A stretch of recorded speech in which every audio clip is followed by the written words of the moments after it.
नमस्ते दोस्तों, आप सबका एक बार फिर से स्वागत है आपके अपने YouTube चैनल सत्य सनातन में। पाकिस्तान के अंदर अभी कुछ ही दिन पहले गुरुद्वारे में तोड़फोड़ करके गुरु ग्रंथ साहिब जी को फाड़ करके फेंक दिया गया था। बेअदबी हुई थी और इसी को कहते हैं स्पष्ट तौर पर हुई बेअदबी।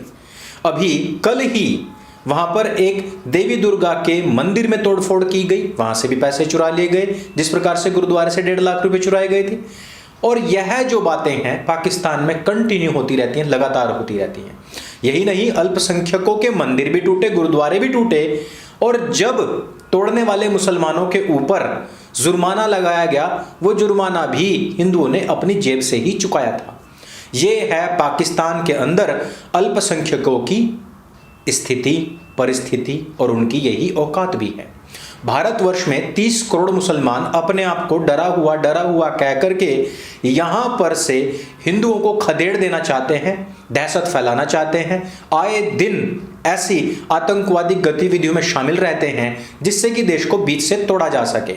लेकिन फिर भी पूरे विश्व की नजर में भारत का मुसलमान डरा हुआ है, क्योंकि भारत के मुसलमान ने स्वयं को बता रखा है कि वो डरा हुआ है।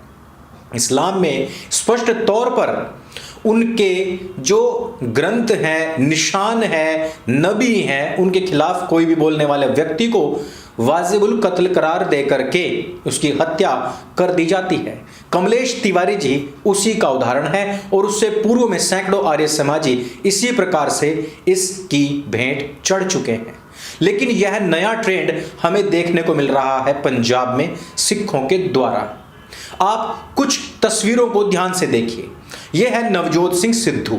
इसको जूम कीजिए, इसको इतना जूम कीजिए कि इसकी एक एक आंख आपको दिखाई देने लग जाए। वापस आइए, इसकी आंख में आपको कहीं पर भी कोई शर्म दिखाई दे रही है? एक व्यक्ति जिसको कपूरथला में बेरहमी से पीट पीट करके मार दिया गया। सिद्धू का बयान आया और उसने कहा कि बेअदबी करने वाले व्यक्ति को फांसी पर टांग देना चाहिए। लेकिन यह किस व्यक्ति की बात कर रहा है जो कि मर चुका है? आपको यह जानकर बिल्कुल अफसोस नहीं होना चाहिए कि पंजाब के अंदर मरे हुए लोगों के खिलाफ ही एफआईआर हुई है। इन लोगों की नजरों में और उस पुलिस की नजर में जरा भी शर्म अगर बाकी हो तो वो आईने में जाकर अपने आप को देख सकते हैं, और अगर वो नहीं देख सकते तो आज आपको जरूर देखना चाहिए कि इनकी आंखों में शर्म है अथवा नहीं है। जिस लड़के को कपूरथला में निशान साहब का अपमान करते हुए या बेअदबी करते हुए पकड़ा जाने के बाद में मार देने की खबर आई, और एक पूरी तरीके से जिनके दिल पत्थरों के हो चुके और जिनके दिलों में ममता समाप्त हो चुकी, खत्म हो चुकी, उन लोगों ने क्या कहा? उन लोगों ने कहा कि इस लाश को हमारे हवाले कर दो, पुलिस को देने की जरूरत नहीं है। जब वो मर चुका तो उसके बाद में भीड़ उसका लाश का क्या करती? वो गुस्साई भीड़ क्या करती? आप इन भीड़ के बारे में आंख बंद करके एक बार सोचिएगा कि वो इस लाश का क्या करती। अब वापस आते हैं, एक वीडियो देखिए। यह वीडियो है एक ऐसे बालक की जो अबोध है, उम्र उसकी बढ़ चुकी है, लेकिन मानसिक रूप से वो विक्षिप्त है। उसका आगे पीछे कोई नहीं। वो एक भीख मांगकर, 2 रोटी भीख मांगकर गुजारा चलाने वाला एक बच्चा है। उसका एक दिन पहला कपूरथला में आया हुआ वीडियो है। एक महिला जिम के सामने खड़ी है, उसको देखकर रुक जाती है, वीडियो बनाने लग जाती है। उससे पूछती है क्या तुम कृष्णा बने हुए हो? उसने मना कर दिया। उसने कहा कि कुछ करके दिखाओ। यह सुनकर वो बच्चा वहां से चल देता है। उसको बहुत तेज भूख लगी हुई थी। हम और आप अक्सर कर यही सोचते हैं कि मंदिर और गुरुद्वारे जहां पर लंगर या भंडारे चलते हैं वहां पर किसी भूखे को खाना खिलाया जाएगा। एक मानसिक विक्षिप्त अगर वहां पर घुस जाए रोटी लेने के लिए और उसकी पीट पीट कर हत्या कर दी जाए तो आप इसको क्या कहेंगे? जिस समय पर मैंने इस बालक की तस्वीर देखी और मैंने ये वीडियो देखा, मेरे रोंगटे खड़े हो गए। आप कह सकते हैं कि अमृतसर में जिस लड़के ने बाउंड्री को लांग करके कृपाण पकड़ी, जिस तेजी से वो अंदर गया, उस तेजी से वो तलवार निकालकर किसी पर वार भी कर सकता था। जाहिर सी बात है। किसी भी व्यक्ति को एकदम से यही लगेगा, उसको पकड़ लिया गया, उसकी पिटाई भी कर दी गई, उसको 50 नंबर कमरे में ले जाकर के खूब मारा गया, उसकी उंगलियां तोड़ दी गई, लेकिन वो अपना नाम तलक नहीं बता पाया। अभी सुनने में यह आ रहा है कि उस लड़के का बायोमेट्रिक भारत में कहीं पर भी मैच हो ही नहीं रहा है। बायोमेट्रिक कहते हैं कि आपके जो फिंगरप्रिंट और जो आंखों की जो स्कैनिंग होती है वो बता देती है किसी मृतक व्यक्ति की भी कि इसका आधार कार्ड क्या था। इतनी बड़ी उम्र हो गई, उसको स्वयं का नाम नहीं पता, उसको यह नहीं पता कि वो कहां से आया है, उसका बायोमेट्रिक मैच नहीं हो रहा। क्या इसके पीछे कोई बड़ा षड्यंत्र नहीं हो सकता था?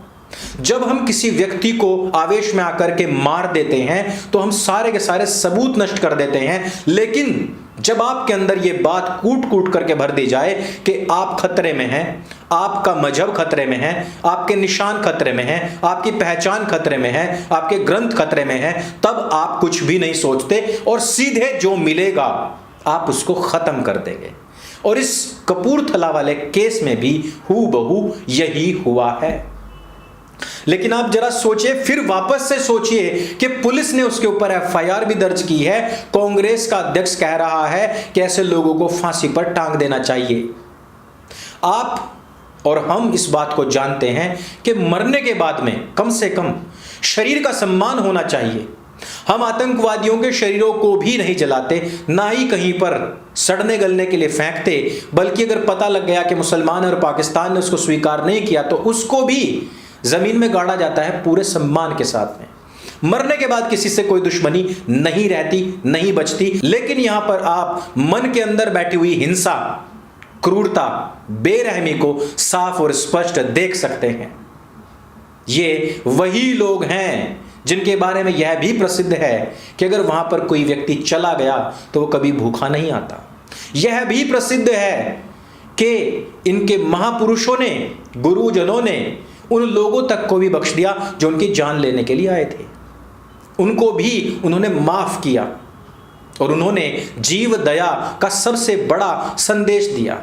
लेकिन दोगलापन क्यों कि जब पाकिस्तान के अंदर में गुरु ग्रंथ साहिब का अपमान होता है तो उस समय पर एक भी व्यक्ति अपने मुंह से एक फूटा शब्द नहीं बोलता, लेकिन भारतवर्ष में एक गरीब, लाचार और भूखा व्यक्ति यदि 2 रोटियों के लिए आपके पवित्र स्थान पर घुस जाता है तो आप उसकी बेरहमी के साथ में पीट पीट करके हत्या कर देते हैं। आप उससे पूछना भी जायज नहीं समझते हैं। और मारने के बाद में कहानियां कि कपूरथला में जब उसको सड़क से पकड़ करके मारा गया, गुरुद्वारे में भी नहीं पकड़ा गया, वो जब पकड़ करके मार भी दिया गया तो कहानी क्या बनाई कि वो निशान साहब को अपवित्र कर रहा था, उसका अपमान कर रहा था। वो एक शेर भी है कि भूख के लिए मैंने जिस परिंदे को मार डाला वो भी कई दिन का भूखा निकला। आपकी इस भूख ने जिस बच्चे को मारा है ना वो भी काफी दिन का भूखा था। और आप अपने महापुरुषों को लजा रहे हैं जिन्होंने आपको ऐसा कार्य करने के लिए कहा था कि जिससे कि दुनिया में कोई भी भूखा ना रहे। मिसालें दी जाती हैं, हम स्वयं देते हैं इस बात की मिसाल।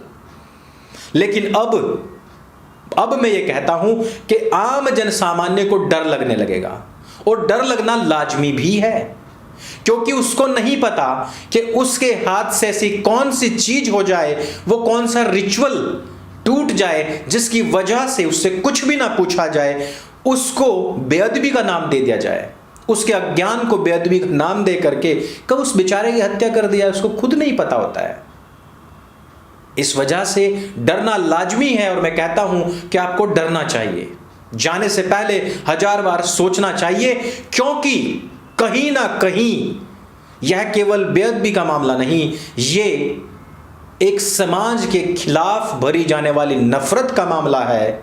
उस समाज से बदला लेने वाले जो प्रोपेगेंडास हैं उनका मामला है, क्योंकि भारत हो चाहे विदेश में बैठे हुए विदेशी ताकतें इसको सीधे सीधे हिंदू टेररिज्म से जोड़ करके चल रहे हैं।